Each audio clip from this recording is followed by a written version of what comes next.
કેમ છો વિદ્યાર્થી મિત્રો? હું છું Saida teacher, standard 10th English medium, subject Gujarati, second language, chapter number 14 Jethibhai. લેખક દુલેરાય કારાણી. પાર્ટ 1 આપણે જોઈ ગયા કે જેમાં કાનજી ભાઈ જેઠીભાઈના કારખાનામાં કામદાર તરીકે હતા. એમનો 10 વર્ષનો દીકરો જે આજે તે 14 વર્ષનો થયો અને કાનજી પણ તેના સ્વર્ગવાસી પત્ની પાસે પહોંચી જવાની તૈયારીમાં હતા. સગા સંબંધીઓમાં તેનો એકનો એક પુત્ર પમો. કારખાનાના મજૂરો સિવાય બીજું કોઈ ન હતું. કારખાનાની માલિકણ જેઠીમાં તો મા કરતાં પણ વધારે હતી. એ મરણ પથારી પર પડેલો હતો અને એના મૃત્યુ બાદ 14 વર્ષના એના પુત્ર પર ખ્રિસ્તી પાદરીઓનો કાયદો આફત વરસાવશે એની ચિંતા એને કાળજાને કોરી ખાતી હતી. એનો જીવ રૂંધાતો હતો. જેઠીભાઈ એના મનની વાત પામી ગયા. એમણે એના દીકરાનો હાથ પોતાના હાથમાં લઈને કહ્યું કે કાના, હું આજે ભગવાનને સાક્ષી રાખીને પ્રતિજ્ઞા લઉં છું કે મારું આખું કારખાનું ઊંધું વળી જાય તો પણ તારા દીકરાને હું નિયાજ નહીં આવવા દઉં. આજથી આ દીકરો તારો નથી પણ મારો છે. એ રીતે જેઠીભાઈએ એમને વચન આપ્યું, તું સુખેથી તારો જીવ ગતે કર. કાનાને પણ જેઠીમાને વચનોની પૂરેપૂરી શ્રદ્ધા હતી. હવે આપણે આગળ જોઈએ. પાર્ટ 2માં શું થાય છે આગળ. ખેલ બરાબરીનો ખેલ ખરાખરીનો હતો.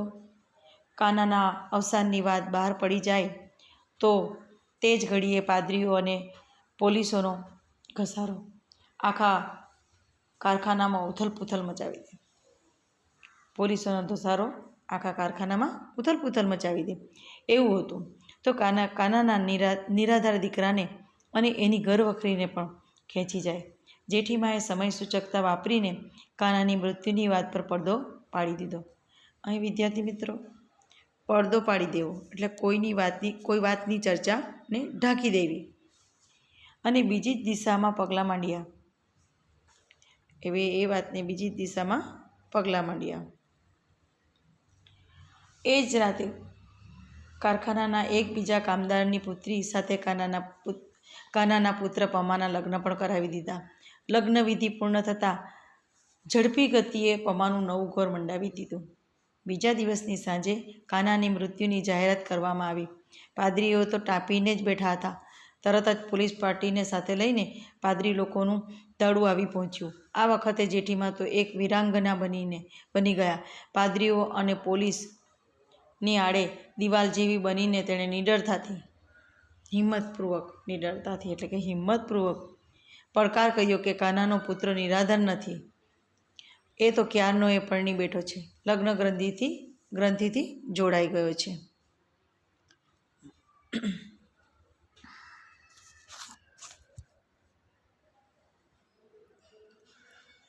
કાનજીના મૃત્યુ થતાં સમય સૂચકતા વાપરીને જેઠીભાઈએ કાનજીના મૃત્યુની વાત પર પડદો પાડી દીધો. એ વાતને દાબી દીધી. અને એ જ રાતે શું કર્યું, કાનજીનો પુત્ર પમા જે છે એને એક બીજા કામદારની પુત્રી સાથે લગ્ન કરાવી દીધા. પછી પોલીસ પાર્ટીને સાથે લઈને આવેલા પાદરીઓને એક વીરાંગના બનીને સામનો કર્યો. કાનાનો પુત્ર જે છે તે નિરાધાર નથી, એનો તો આધાર છે એમ જેઠીભાઈ જણાવે છે. એ તો ક્યારનો પરણી બેઠો છે. શું કહે છે કે એ તો ક્યારનો એ પરણી બેઠો છે. અને જેઠીભાઈનું રણચંડી જેવું રૂપ જોઈ સૌ પાછા ફર્યા હતા. જેઠીમાનું રૂપ આજે તો રણચંડી જેવું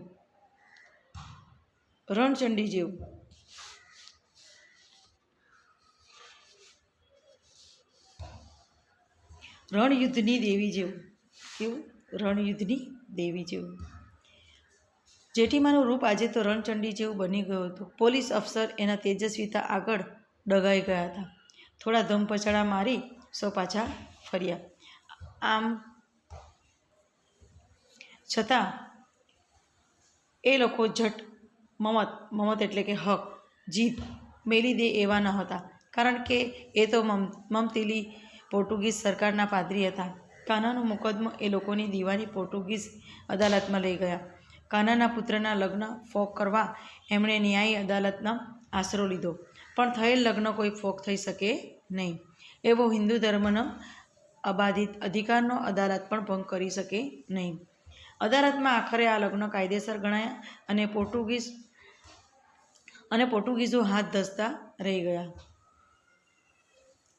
આ રીતે જેઠીમાને નૈતિક વિજય થયો, પરંતુ પોર્ટુગીઝ સરકારનો જાલિમ કાયદો એના અંતરમાં હજુ કાંટાની પેઠે ખટકતો હતો. આ કાળા કાયદાના સકંજામાંથી છૂટવા માટે કયો રસ્તો લેવો એ જ વિચાર એના અંતરમાં રાત દિવસ દોડાતા હતા.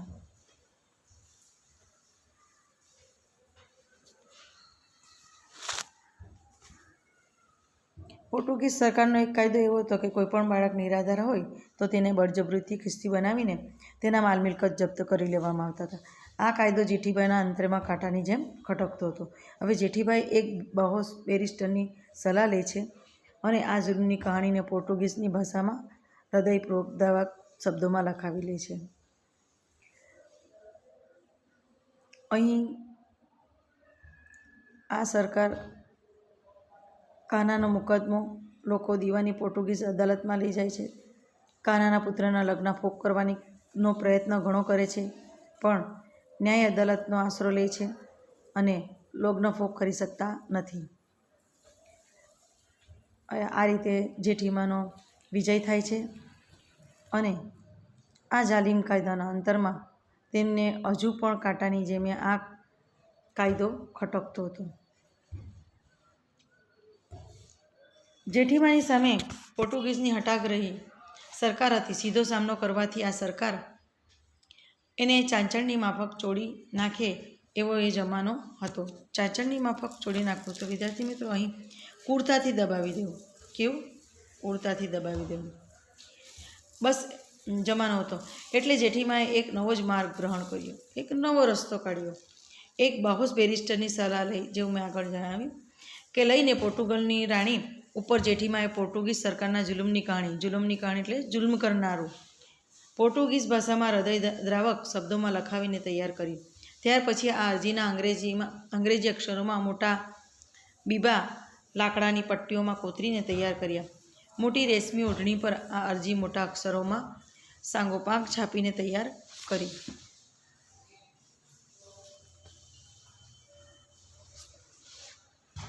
જેઠીમાં પોર્ટુગીઝની સરકાર ત્યારે હતી. સીધો સામનો કરવાથી જેઠીમાની સામે અને સીધો સામનો કરવાથી આ સરકારે ચાંચડની માફક ચોડી નાખે એવો એ જમાનો, એ વખતે એવો જમાનો હતો. એટલે કે કુર્તાથી દબાવી દે તેવો. એટલે જેઠીમાએ એક નવો રસ્તો કાઢે છે. એક સારા બેરિસ્ટરની વકીલની સલાહ લે છે અને પોર્ટુગલની રાણી ઉપર જેઠીમાં પોર્ટુગીઝ સરકારના જુલુમની કહાણી ઉપર એક પોર્ટુગીઝ ભાષામાં હૃદયદ્રાવક શબ્દોમાં લખાવીને તૈયાર કરે છે. અરજીના અંગ્રેજી અક્ષરોમાં હોય છે, મોટા બીબા લાકડાની પટ્ટીઓ પર કોતરાવીને તૈયાર કરાવે છે અને મોટી રેશમી ઓળણી પર આ અરજીઓ મોટા અક્ષરોમાં છપાવે છે.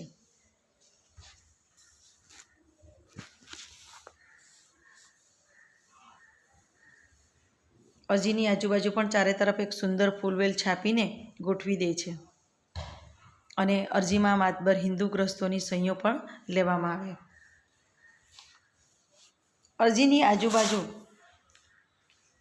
ચારે તરફ એક સુંદર ફૂલ વેલ પણ છાપીને ગોઠવી દે છે. આખી ઓઢણી પર આ અરજી એવી કળાપૂર્વક તૈયાર કરવામાં આવી કે જોનારા જોઈને ચકિત થઈ જાય. અરજીમાં માતબર હિન્દુ ગ્રસ્તોની સહીઓ પણ લેવામાં આવી હતી. ધર્મને નામે ચાલતા જુલ્મનો એમાં આબેહૂબ ચિતાર હતો.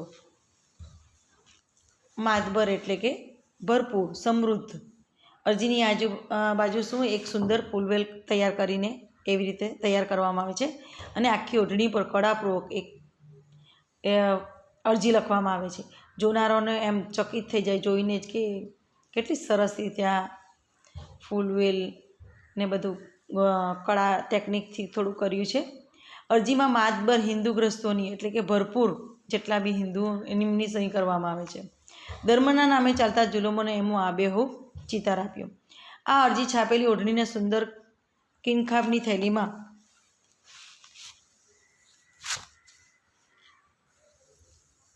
મૂકીને જેઠીબાઈએ પ્રવાસની તૈયારી કરવા માંડી. દીવ બંદરેથી વહાણોમાં ઉપડીને 2 અઠવાડિયા પછી પોર્ટુગલની ધરતી પર પગ મૂક્યો. કેટલા અઠવાડિયા પછી? 2 અઠવાડિયા પછી. અહીં આવી પોર્ટુગલના ગવર્નરો 2 મોટા અધિકારીઓની જેઠીબાઈએ મુલાકાત લીધી.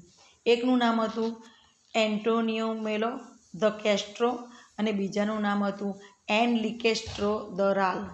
આ બંને અધિકારીઓના નામ બતાવેલા છે. આ બંને અધિકારીઓએ ઘણી સહાનુભૂતિથી જેઠીબાઈની મુલાકાત આપી. જેઠીબાઈને મુલાકાત એમની સાથે કરાવી. એની બધી હકીકત પણ ધ્યાનમાં લીધી. આ મુલાકાત વખતે જેઠીબાઈ ધોળે દિવસે હાથમાં સળગતી મસાલ લઈને ગઈ હતી. કારણ એમાં એ હતું કે પોર્ટુગીઝ સરકારના રાજ્યમાં એક ઘોર અંધકાર છે, એટલે એને પ્રકાશની જરૂર છે. ત્યાં ઘણા પ્રયત્નો જેઠીબાઈએ કર્યા. 2 અધિકારીઓ હતા, જેમનું એકનું નામ એન્ટોનિયો મેલો દ કેસ્ટ્રો અને બીજાનું નામ હતું એનલિકેસ્ટ્રો દ રાલ. જેઠીબાઈની સાથે મુલાકાત થઈ. એ વાત આગળની ઘણી બાબતોનો એમણે એ ધ્યાનમાં રાખીને મુલાકાતો લીધી. પછી આગળ શું થાય છે જુઓ હવે. આ પ્રયોગો ઉભય એટલે કે બંને અધિકારીઓ પર ભારે અસર કરી. જે જેઠીબાઈએ એમની સાથે મુલાકાત લીધી ત્યારે એમને થયું કે અહીંયા કંઈ કરવું જોઈએ. આ ઓફિસરોએ વખતની પોર્ટુગલની રાણી ડોન લ્યુઇઝાની મુલાકાતની સગવડ કરી આપી. જ્યારે જેઠીબાઈએ બધી વાત કહી ત્યારે એમને ધ્યાન આવ્યું. તેમણે વિચાર્યું કે હવે આ પોર્ટુગલની રાણી જે ડોન લ્યુઇઝા છે તેમની મુલાકાત કરાવી આપી, વ્યવસ્થા કરી આપી જેઠીબાઈની સાથે. એટલું જ નહીં, પણ જેઠીબાઈની અરજ પર ખાસ લક્ષ્ય આપવાની ભલામણ પણ કરી દીધી. પોર્ટુગલની રાણી અને જેઠીબાઈની મુલાકાત ઠીક લાંબી ચાલી. પોર્ટુગલના જે રાણી હતા એ અને જેઠીબાઈની મુલાકાત લાંબા સમય સુધી ચાલી. ભારતની એક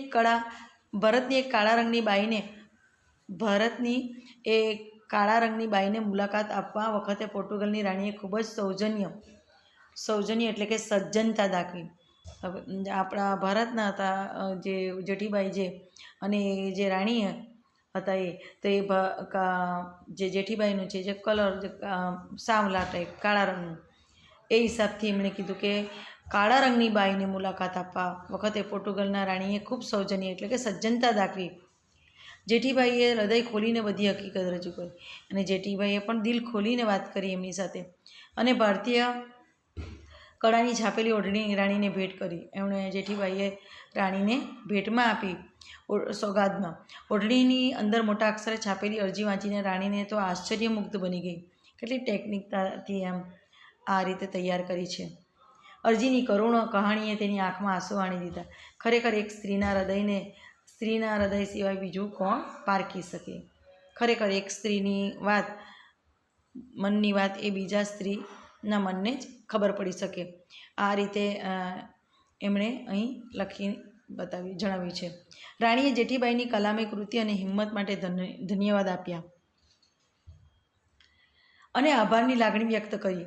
ભારતમાં પોર્ટુગીઝ સત્તાના જુલ્મી કાયદો તેણે પોતાના ખાસ ફરમાનથી એટલે કે એમણે આદેશ આપ્યો અને એ રદ કરાવ્યો.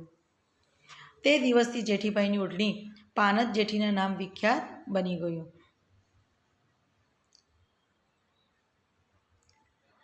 આ ઓઢણીની ભાત સાથે જેઠીબાઈનું નામ પણ જોડવામાં આવ્યું. આ ભાત ભારતની એક અનોખી ભાત ગણાય. આ જે ડિઝાઇન જે હતી એની વાત કરવામાં આવી છે કે તે દિવસથી જેઠીબાઈની જે ઓઢણી છે તેને ફેમસ જે થઈ તે કયા નામથી? પાનત જેઠીના નામથી ફેમસ થઈ અને જેઠીબાઈનું એમનું નામ આપવામાં આવ્યું એમની સાથે. રાણીના આજ્ઞાનો ઠરાવ એક તામ્રપત્ર પર કોતરવામાં આવ્યો. આ તામ્રપત્ર ઘણા માન અને સન્માન સાથે અને દબદબા સાથે જેઠીબાઈને અર્પણ કરવામાં આવ્યું. એ ઉપરાંત જેઠીબાઈના મનમાં અઠવાડિયામાં 1 દિવસ તેમના ઘર આંગળ બેન્ડ વગાડવાનો હુકમ આપ્યો. શાનો? બેન્ડ બજાવવાનો હુકમ કરવામાં આવ્યો. જેઠીબાઈની જિંદગી સુધી આ કાર્યક્રમનો અમલ ચાલુ હતો. પોર્ટુગીઝ ઓફિસરો જેઠીબાઈના ઘર પાસેથી પસાર થતા ત્યારે જેઠીબાઈના માનમાં પોતાના માથા પરથી હેટ ઉતારી નાખવામાં આવતી હતી. જોયું? એટલું માન સન્માન એમને આપવામાં આવતું હતું. કચ્છ માંડવીના એક અભણબાઈ, કેવા હતા એ અભણ. જેઠીબાઈ આ રીતે પોતાના ગજા ઉપર વટનું એક અદ્ભુત કાર્ય કરીને પોતાના નામને પ્રખ્યાત એટલે કે ફેમસ થયા અને અમર કરી ગયા. કચ્છ ડો બારે માસમાંથી આ પાઠ લેવામાં આવ્યો છે. ખરેખર એક નિરક્ષર સ્ત્રીની હિંમત અને ઓઢણી પરના મોટા અક્ષરે છાપેલી કલાત્મક અરજીથી રાણી પ્રભાવિત થયા અને સ્ત્રીની વેદના સ્ત્રી પારખી ગયા. રાણીએ પોર્ટુગીઝ સરકારનો જુલ્મી કાયદો રદ કરાવ્યો. જેઠીબાઈએ નારી શક્તિનું એ ઉત્તમ ઉદાહરણ પૂરું પાડ્યું.